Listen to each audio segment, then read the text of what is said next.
I wrote this story in 2004 during my youth service in Kaduna. The title of the story is The Ungrateful Rat. The story starts with a brief introduction of the experience I had at my place of primary assignment. I hope you enjoy it. I had evenings filled with fun, and I did not wish for the evenings to end. My little friends made the nights interesting. The morning came, and I did not wish to return to where I came from. I loved to stay, to greet people, to hear them hail me, to smile when I see them, to laugh at all the jokes they make, to make jokes that they laugh at, and to see them stand in awe, waiting to hear what I say. But the night came, and everything turned sour. I made a resolution: tomorrow I must go. The mosquitoes made my nights unbearable. The dark nights made me remember home. The snakes scared me and made me afraid. What would happen next? Am I going to be beaten? My heart panicked. I was faced with two things: the needed day and the unwanted night.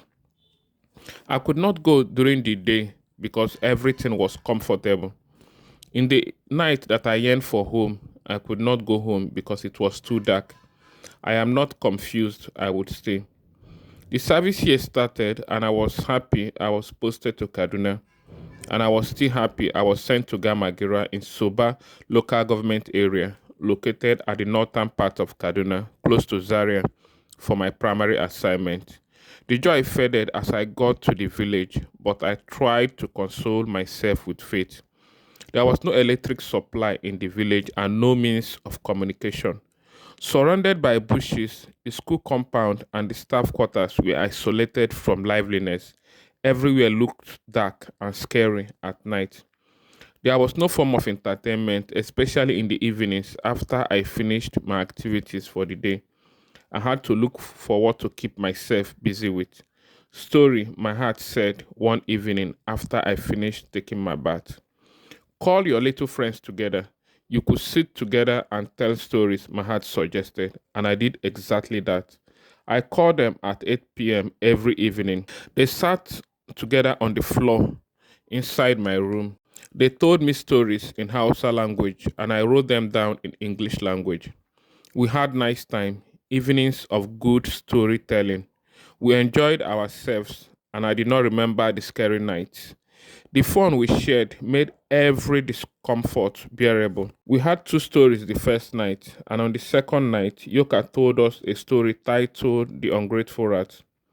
Once upon a time, Yoka started.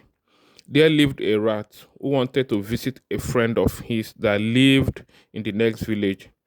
He packed his luggage and embarked on his journey. He got to a point where he could not continue because there was a big river that separated the two villages. He thought of what to do, so he begged a big bird he saw flying to carry him over the river. The bird agreed to carry him over on the condition that he would be quiet and would not make any noise as he carried him. The rat agreed and got on the back of the bird with his luggage. The rat, being a very stubborn animal that never heed to instruction, started to make so much noise as the bird carried him. The bird became angry and started moving in abnormal directions to warn the rat that he was not keeping to the agreement. The rat refused to listen.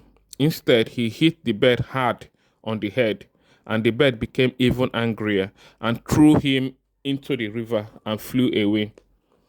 When the rat got into the river, he saw a hut, and he quickly entered it. He met the sea goddess, who he knelt down before and cried for help. He told the sea goddess that it was his friend, the bird, who threw him into the river. He lied that he thought his friend was a true friend who promised to cross him over the river but threw him into the river to die. The sea goddess took pity on him and gave him a dry room to stay with fire to keep him warm. In the room, there were 12 eggs kept to hatch. The rat decided to roast the eggs and eat them. When he finished eating the eggs, he passed his excreta into the shells and neatly arranged the eggs in their positions. When it was evening, food and water were brought to him, and he ate. Early in the morning, he went to the goddess and told her that he wanted to go and catch up with his appointment. The rat was not even grateful. He did not even thank the goddess for the help she gave him. The goddess was highly disappointed, but that did not stop her from giving him more help. She called the fastest crocodile to carry him safely to the shore. She gave him 10 fishes, 5 big and 5 small. As they drove to the shore, one of the goddess's servants, when cleaning up the room used by the rat, discovered what the rat had done to the eggs. She quickly returned to her mistress, the goddess, and reported what she saw. It was so unfortunate, as the fastest crocodile had been sent to drive the rat to the shore, but that did not stop the goddess from sending 3 more crocodiles after him. The fastest crocodile had gone far, so the other crocodile sent after him kept shouting, telling him to stop.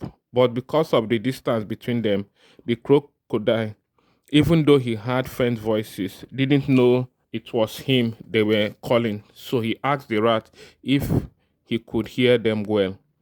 They said you should add more speed, else you would be punished, the rat answered, and the crocodile added more speed, making the distance between them wider as they ran after him, shouting and calling him. What did they say? The fastest crocodile asked the rat again. They said you should run fast, that the goddess wants to see you after dropping me. Run fast, else you will be punished, the rat answered. The crocodile added more speed and finally brought Mr. Rat to the shore and returned to his mate. As soon as he was dropped off, the rat ran into a nearby bush to hide. It was at his hiding place that a lion came and ate him and the fishes up.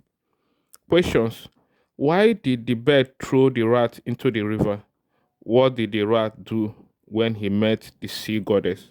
Who did the sea goddess call to carry rat safely to the shore? What did rat do with the 12 eggs he met in the room? What happened to the rat and the fishes when he hid in a nearby bush? What did you learn from the story? Thank you.